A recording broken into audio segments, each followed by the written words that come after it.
Kayo po ba nagkausap ulit ni dating Manila Mayor Isko Moreno? Because we all know naman na kayo yung magkakasama before. So nagkausap po ba kayo ulit? Nakapag-uhuling usap po namin, I think way back early August pa po yata. That was the last time po na nakapag-usap po kami. And ano po yung napag-usapan ninyo tungkol po dito sa pagkandidato kung meron man? Wala lang po. Nabanggit lang po nga niya na binabalak po niya na tumakbo ulit na mayor. Yun lang naman po. Very short lang po ang pag-uusap namin at nabanggit nga po niya na siya po daw ay nagbabalak na tumakbo.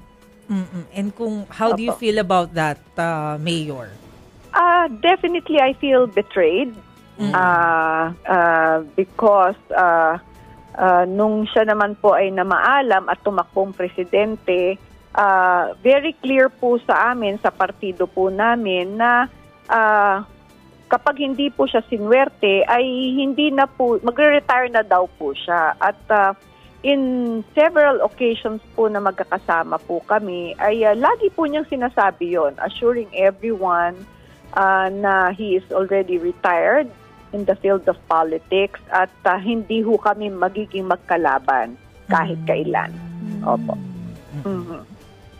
So, hindi po ba na-consider na, well, sinabi nga po ninyo na nasabi na dating Mayor Isko na magre-retire siya, but apparently mukhang hindi pa pala siya magre-retire. Hindi po ba napag-usapan yung possibility of being partners again? Wala na po ba yun sa picture? Wala po kasi very clear po talaga yun in fact, yung bago po siya umalis ng Maynila, ay pinagbilinan pa po niya kami ni Vice Mayor Yul Servo.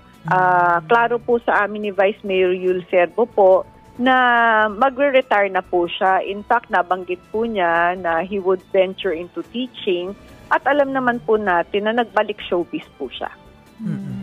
Naalala ko, Mayor, sorry, si Chicky Verhel po pala ito. Nung a few months ago, sinabi po ninyo na yung decision nyo to run as mayor will depend, tama po ba? Will depend on dating Manila Mayor Isko's decision? Tama po ba ito? Ano yung, no, hindi po.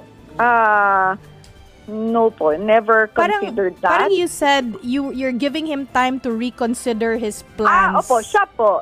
I was talking about him po na that was the time when he told me na he planned to run for mayor. So I told him to reconsider his plan. Yun po yun. Okay. Opo. Okay, so parang sana hindi na lang siya tatakbo. Parang ganon. To reconsider. Dapat po. Kasi yun naman po talaga ang napag-usapan namin. At lagi po niyang binabanggit yun sa kahit ano pong mga events or mga magkakasama po kami. Sinabi po niya yan ilang beses sa harap po ng lahat ng mga kapartido po namin.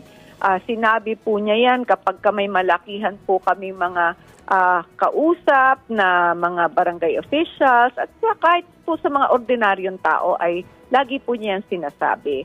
At lagi po niyang ina-assure yung aming pong partido na wala pong ganyang mangyayari.